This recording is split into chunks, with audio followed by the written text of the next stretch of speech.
صورت نہ کم ہو۔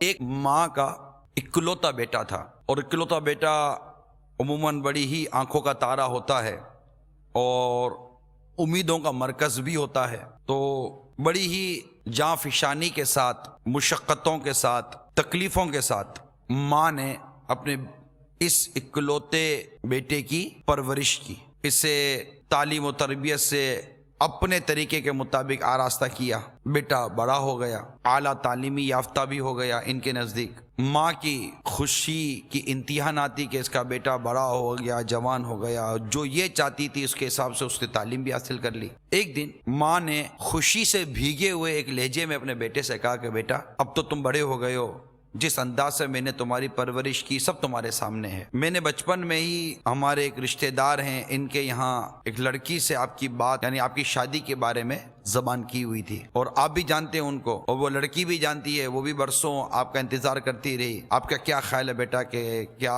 اب میں آپ کی اس سے شادی کی ترکیب بنا دوں؟ اور جب ماں نے شادی کی بات چھیڑی تو بیٹا بڑا ہی مطلب کہ اس کی کیفیت تبدیل ہوگی کہ ارے ارے ماں یہ تم کیا کہہ رہی ہو؟ اور پھر ماں کو گھڑنے لگا، انداز تبدیل ہو گیا، لہجہ بھی سخت ہو گیا۔ میں ایسی لڑکی سے شادی کر لوں جو میرے لیول کی نہیں ہے، میرے معیار کی نہیں ہے، تعلیمی یافتہ نہیں ہے، بالکل سادی سادی سی ہے، ایسی لڑکی سے میں کیسے شادی کر لوں؟ نہیں ماں، میں ایسے سے شادی نہیں کر سکتا۔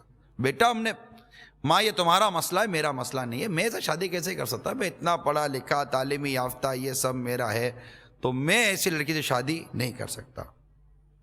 جب اس لڑکی کو اطلاع ملی کہ شادی سے انکار کرتے، اس کا بھی دل ٹوٹا، اس کی بھی آرزوں اور امیدوں کا جو شیشہ تھا وہ بھی چکنا چور ہو گیا، اور یک لخت اس کی امیدوں کا چراغ بجھ گیا، مگر وہ بھی آنسو بہانے اور گریہ وزاری کرنے کے سوا کچھ بھی نہیں کر سکتی تھی۔ ماں نے بھی صبر و تحمل کا مظاہرہ کیا اور اپنے اس بے چینی کا اپنے بیٹے پر اظہار بھی کوئی خاص نہیں ہونے دیا۔ پھر بیٹے کی شادی کا جو موضوع تھا وہ بھی دب گیا۔ بیٹے نے ایک بڑی نوکری کے لیے اپلائی کیا، وہاں اس کو نوکری بھی مل گئی۔ جب اس کو نوکری مل گئی تو اس نے ماں کو کہا کہ ماں اب یہ جو علاقہ ہے نا ہم اس کو چھوڑ کر ایک بڑے علاقے کی طرف چلتے ہیں۔ اب چونکہ ماں تو اب بڑی ہو گئی تھی، اب اس کے پاس سوائے اس کے کوئی راستہ نہیں تھا کہ وہ جو بیٹا بولے وہ کرے۔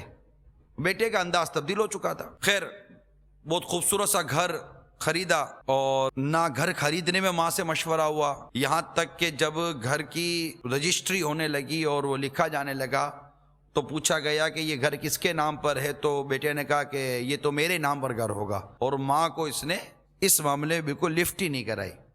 ماں بھی دیکھتی رہ گئی کہ یہ بیٹے کو کیا ہو گیا، لیکن وہ کچھ کر نہیں سکتی تھی، دیکھتی رہی بس۔ اب شہر کے جس علاقے میں یہ رہتے تھے وہیں آتے جاتے ہوئے جو آج کل جیسے ماحول ہوتا ہے، لڑکا لڑکی کا آپس میں سامنا ہوتا ہے، یہ ہوتا ہے محلے میں اور فلاں جگہ پر، تو یوں اس کی بھی مطلب کہ اس طرح ہوئی، اور اس میں کئی معاملات بدنگاہی پر مبنی ہوتے، سب اس کو جانتے ہیں۔ مگر یہ سب ہوا اور اس نے ایک دن اپنی ماں کو کہا کہ وہ پڑوس میں ہمارے محلے کے اندر ہے، یہ لڑکی ہے، میں بھی اس کو پسند کرتا ہوں، یہ مجھے پسند کرتی ہے، کیا ہے اچھا ہے کہ میری سے شادی ہو جائے۔ اور یہ بھی کیوں ہوتا ہے کہ عموماً گھر کے بڑوں کو جا کر شادی کی بات کرنی پڑتی ہے، کیونکہ یہ بھی ایک معاشرتی طور پر ہمارے یہاں نظام ہے کئی جگہوں پر۔ اب ماں پہلے ہی ہتھیار ڈال چکی تھی کہ بیٹا جیسی تیری مرضی۔ ماں گئی اور جا کر بات کی، دونوں ایک دوسرے کو جانتے تھے، پسند کرتے تھے، اور یوں مطلب کہ آپس میں ترکیب بنی اور شادی بھی جلدی ہو گئی۔ اب ماں تو ماں ہوتی ہے، جب بچے کی شادی ہو گئی تو اب اس کو یہ تمنا ہوئی کہ میں دادی کب بنوں گی، تو یہ تمنا بھی پوری ہوئی، اور ایک ننھا سا پوتا اس کو اللہ تعالیٰ نے عطا کیا۔ اب جب ننھا سا پوتا آیا تو اب اس کی جو دکھ اور درد اور غم تھے، کیفیات تھی، وہ کچھ نہ کچھ دور ہوئیں کہ بچہ بچہ ہوتا ہے، اس کو کھلانا، اس کی مسکراہٹیں، اس میں وقت نکل جانا، یہ سب ہو تو یہ سب کرتے کرتے یہ بالکل اپنے پوتے کی محبت میں گم ہوتی چلی گئی، اور پوتا بھی دادی سے بڑا ہی مانوس ہونے لگا۔ بہو جو آئی تھی اس کی صورت پہ تو میں کوئی کلام نہیں کروں گا، مگر اس کی سیرت اچھی نہیں تھی، اور اس کو یہ ساری چیزیں جو نا چھپتی تھی، اس کو اس کی جو ساس تھی اس کو گھر میں سمجھ میں نہیں آتی تھی۔ آزاد خیال کی عورت وہ آئی تھی گھر کے اندر، کوئی مذہبی تعلیم نہیں تھی، کوئی دینی تعلیم نہیں تھی، کوئی مذہبی سوچ نہیں تھی، کوئی اس کے پاس کوئی مذہبی ماحول نہیں ملا ہوا تھا، جیسے ہی عام طور پر عموماً پڑھا لکھا ماحول جو کہلاتا ہے اس طرح کا مطلب وہ تھا، اور اسی میں لڑکے نے ساری یہ چیزیں دیکھ کر شادی کی تھی، تو وہ اب پوتے کے ساتھ جو دادی کا جو انداز تھا نا، یہ بھی اس کو چپتا تھا کہ آخر میرا بیٹا اپنی دادی کے اتنے قریب کیوں ہے، میرے اتنے قریب نہیں آتا، کیونکہ ماں سے بڑھ کر دادی نے اس کو محبت دی، پیار دیا اور اس کی گویا کے تحت خدمت کی، اور اب وہ پوتا نانی کی بقیہ زندگی کا گویا کہ سہارا بن گیا، آنکھوں کی ٹھنڈک ہو گیا تھا اس کی۔ اب وہ جو اس کی بہو تھی، عورت تھی، اس نے اپنے شوہر کے کان بھرنے شروع کیے ماں کے حوالے سے، اور پھر ایک دن گرج کے کہنے لگی کہ تمہاری ماں کی وجہ سے میری زندگی جہنم بن گئی ہے۔ یہ سخت جملہ سن کر بیٹا دم بخود رہ گیا، فوراً پوچھا کہ اس جملے سے تمہارا مقصد کیا ہے؟ بلا جھجک اس کی بچوں کی امی نے کہا کہ یا میں اس گھر میں رہوں گی یا تمہاری ماں۔ بولا کہ یہ تو کیا کہہ رہی ہو، یہ تو میری ماں ہے۔ ہاں میں جانتی ہوں کہ وہ بڑھیا تمہاری ماں ہے اور میری ساس، مگر کیا تمہارے نزدیک وہ مجھ سے زیادہ اہم ہے؟ کیا میں تمہاری شریک حیات نہیں ہوں؟ کیا میرا کوئی حق نہیں ہے؟ کیا میری یہ چیزیں نہیں ہیں؟ کیا میری یہ خواہش نہیں ہے؟ کیا میری یہ تمنائیں نہیں ہیں؟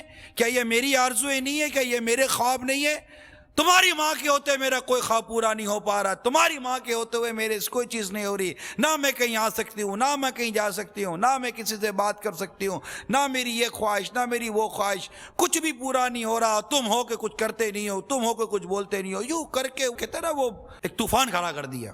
اب شوہر نے اس کو پیار محبت سے سمجھایا کہ تم تسلی تو رکھو، میں کچھ سوچتا ہوں۔ کیا کہنے لگا؟ میں کچھ سوچتا ہوں، مجھے کچھ سوچنے کا موقع تو دو، تم ناراض مت ہو۔ کیا کہتا ہے؟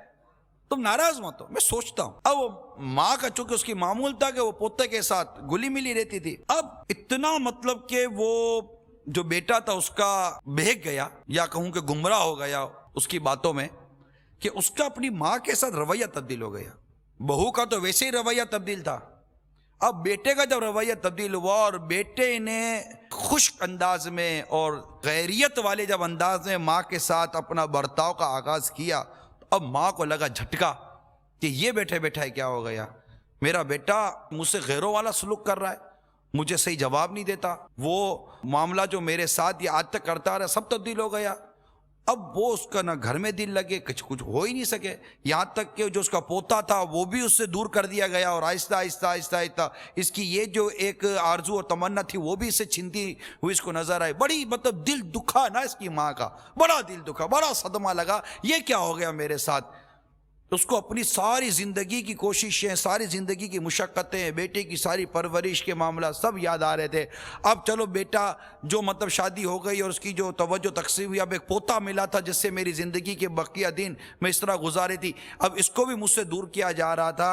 ایک دن وہ تنگ آ کر تھوڑا سا تسلی کے لیے اپنے کسی قریبی رشتہ دار کے یہاں کسی مقام پر چلی گئی، اور وہاں یہ چند دن گزارنے لگی۔ اب چند دن گزارنے لگی، نہ بیٹے نے رابطہ کیا، نہ بہو نے رابطہ، کسی نے کوئی رابطہ ہی نہیں کیا۔ اب اس کو پوتے کی یاد ستاتی تھی کہ کچھ بھی پوتا تو میں دیکھوں کہ نہیں دیکھوں، چلو میرے بیٹے اور میری بہو کو میری پرواہ نہیں، میں ان کے لیے اپنے سینے پر پتھر رکھ لیتی ہوں، لیکن پوتے کو دیکھے بغیر مجھے قرار نہیں آتا۔ اب اسی گمان میں کہ وہ بھی ہو سکتا ہے کہ میرا انتظار کر رہے ہوں، وہ گھر پہنچی، دروازہ بجایا، سخت گرمی بھی تھی، کافی دیر تک دستک دیتی رہی، کسی کی آواز نہیں آئی، کچھ دیر اور اس نے دروازہ بجایا، اچانک دروازہ کھلا، سامنے بہو کھڑی تھی، چیخ کر بولی، اچھا تم ہو جو بار بار دستک دے رہی ہو اور ہمارا سارا آرام تباہ برباد کر دیا، کیوں آئی ہو، کیا چاہتی ہو، ہم اچھے بھلے زندگی گزار رہے ہیں، تم پھر ہماری زندگی میں رخر اندازی کر رہی ہو۔ ماں کی بکی رہ گئی، بیٹی تمہاری زبان سے میں کیا سن رہی ہوں، میں تو تمہیں دیکھنے کے لیے آئی ہوں، اپنی اولاد سے اپنی آنکھوں کو ٹھنڈا کرنے کے لیے آئی ہوں، تمہارے گھر میں آگ لگانے نہیں آئی ہوں بیٹی، تمہیں کیا ہو گیا۔ اتنے میں بیٹا گھر سے باہر آیا کہ کیا ہو رہا تھا، باتیں تو ساری سن رہا تھا، ماں کو اندر لے کر آیا اور ماں کو کہنے لگا، ماں کیوں چلی آئی ہو۔ یہ جملہ ماں نے سنا، اس کے پاؤں تلے زمین نکل گئی، اور اس کی آنکھوں سے جو وہ تھما ہوا جو آنسوؤں کا سمندر تھا وہ دھڑا دھڑ بہنے لگا۔ ہکی بکی رہ گئی کہ یہ کیا کہہ دیا میرے بیٹے نے، کہ تم کیوں آ گئی ہو۔ اب کچھ بولے نہیں، بیٹا امی جواب تو دو، کیا ہوا، کچھ نہیں بولے۔ بولا نہیں بیٹا کیا جواب دو، بس سوچ رہی ہوں۔ کیا سوچ رہی ہو ماں؟ سوچ رہی ہو کہ میں کہاں جاؤں، مجھے کہاں جانا چاہیے۔ بیٹا فوراً اٹھا اور اپنے بچوں کی امی سے مشورہ کر کے واپس آیا اور کہنے لگا، امی چلو بہت دن ہوئے ہم باہر گئے نہیں ہیں، ہم تھوڑا باہر فلاں کے یہاں ہو کر آتے ہیں، چلو تم کہتے ہو تو چلتے ہیں۔ اب ماں کو گاڑی میں لیا اور یہ فیملی پوری گئی۔ اچانک گاڑی ایک ایسے جگہ پہ داخل ہوئی، دروازہ کھلا اور اندر ایک عمارت بنی ہوئی تھی اور ہر طرف جیسے کہ بوڑھے بوڑھے لوگ تھے نا، تو گویا کہ یہ گاڑی اولڈ ہاؤس میں داخل ہو گئی۔ ماں کو پتا نہیں کہ میں کہاں آئی ہوں، اور ماں کو وہاں مطلب جگہ بٹھایا۔ اس کا نام جب اولڈ ہاؤس میں بوڑھے رہنے والوں کے رجسٹر میں درج ہوا تو ماں کو پتا چلا کہ ہیں مجھے انہوں نے اٹھا کر اولڈ ہاؤس میں داخل کروا دیا اور اتنے وہ اپنی فیملی لے کر بیٹا واپس چلا گیا۔ اب ماں کے دل پر کیا گزری ہوگی اس وقت، اس ماں کی قلبی کیفیت کیا ہوگی، اس پر میں کیا تبصرہ کر سکتا ہوں؟ حقیقت تو یہ میں کیا تبصرہ کر سکتا ہوں، اس پہ کیا اپنے جذبات کا اظہار کر سکتا ہوں؟ میں اب آپ کو نتیجے کی طرف لا رہا ہوں کہ ماں اب ہولڈ ہاؤس میں رہنے لگی، بیوی بچے یاد آتے تھے، مگر کوئی صورت نہیں کہ وہ گھر لوٹ کر جائے، یا کوئی صورت نہیں کہ بیٹا کوئی ایک آدھ مرتبہ اس کے پوتے کو اس کو دکھانے کے لیے لے آئے اور وہ ایک آدھ مرتبہ اپنے پوتے کے ساتھ بیٹھ کر اس سے مطلب اپنی آنکھوں کو ٹھنڈا کرے، اپنے دل کو ٹھنڈا کرے۔ کچھ نہیں ہو سکتا۔ وہاں پوتا بھی دادی دادی کرتا تھا کہ مجھے دادی کے پاس لے جاؤ، دادی کے پاس لے جاؤ، دادی کے پاس لے جاؤ، مگر کوئی سنوائی نہیں تھی۔ سینے میں دل کی جگہ ایسا جیسے پتھر آ گیا۔ اس بھولے بھالے اور تتری تتری آواز میں بولنے والے پوتے کی فریاد بھی ان کی سمجھ میں نہیں آتی تھی۔ اب ایک دن بڑے خوش تھے یہ میاں بیوی سارے، تو کہیں جانے کا پروگرام بنا۔ تو جیسے ہی جانے کا پروگرام بنا تو گاڑی سٹارٹ کی اور لے کر چلا اپنی بچے کو اور بچے کی امی کو، لیکن بیٹے کو گاڑی چلاتے ہوئے راستے پر اپنی ماں کا چہرہ یاد آ جاتا، اس کی اداسی یاد آ جاتی، اور وہ مطلب کہ گم تھا اپنے ماں کے تصور میں۔ اتنے میں چیخ کی آواز آئی، روکو روکو، بریک مارو! مگر آواز اس سے پہلے کہ اس پر عمل ہوتا، ایک خوفناک حادثہ ہو گیا۔ اس کی بچوں کی امی اسی وقت دم توڑ گئی، بیٹے کے ہاتھ پاؤں سب ٹوٹ پھوٹ گئے، محتاج ہو گیا۔ پوتا جیسا تھا ویسا ہی تھا، اس کو کچھ بھی نہیں، خراش تک نہیں آئی۔ بیٹا ہسپتال میں ہاتھ پاؤں توڑا کر لیٹا ہوا زیر علاج تھا، اور ایک منہ سے آواز تھی، میری ماں کہاں ہے؟ میری ماں کہاں ہے؟ میری ماں کو میرے پاس لے آؤ، میری ماں کو میرے پاس لے آؤ، اسے اولڈ ہاؤس سے نکال کر لے آؤ۔ جب اس کی ماں کو اس کی حادثے کی اطلاع ملی تو اس کو بھی شدید قلق ہوا، صدمہ ہوا، اس کی آنکھوں سے بھی آنسو بہنے لگے، اور بے قرار ہو کر اس کے منہ سے صرف ایک یہ کلمہ نکلا کہ بیٹے اللہ تعالیٰ تجھے شفا عطا فرما دے۔ بس میرے میٹھے اور پیارے اسلامی بھائیوں اور میرے مدنی چینل کے ناظرین، میں نہیں کہتا کہ ہر اولاد ایسی ہوتی ہے، ہر بہو ایسی ہوتی ہے، اور ہر گھر کی یہ کہانی ہے، میں یہ بھی نہیں کہتا، مگر ہمارے معاشرے میں ایسے واقعات نہیں ہوتے، اس کا کوئی انکار نہیں کرے گا۔ یہ ایک خاکہ ہے اور یہ ایک تفصیلی واقعہ ہے جو ملتا ہے کتابوں کے اندر۔ نتیجہ آپ کے سامنے ہے کہ کیا ملا۔ تو میرے مدنی چینل کے ناظرین اور پیارے پیارے اسلامی بھائیوں، آئیے ہم بھی عزم کرتے ہیں کہ ماں باپ کے ساتھ حسن سلوک کریں گے،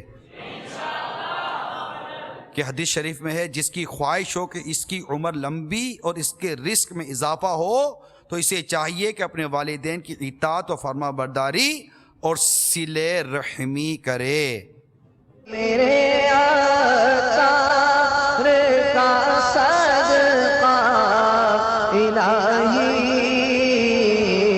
میرا جذبہ کسی صورت نہ کم ہو،